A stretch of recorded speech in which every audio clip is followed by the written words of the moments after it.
You are looking at Julian's pronunciation guide, where we look at how to pronounce better some of the most mispronounced words in the world, like this other curious word. But how do you say what you're looking for today? Let's learn once and for all how to pronounce these two words that are homophones correctly in English. The top word is pronounced as there, as in we're going there. It's a place, there. Now, the bottom word is a contraction of the words they were, as in the past tense of the verb to be. They were very happy. They were in the car. They're in the car. Or it's actually the contraction of they are. They are in the car. They're. Both pronunciations are similar, exactly the same in fact.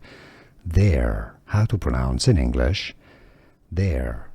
Here are more videos on how to pronounce more confusing words and names too many mispronounced. Like this video if you found it useful. I appreciate your support. I'll see you soon and thanks for watching.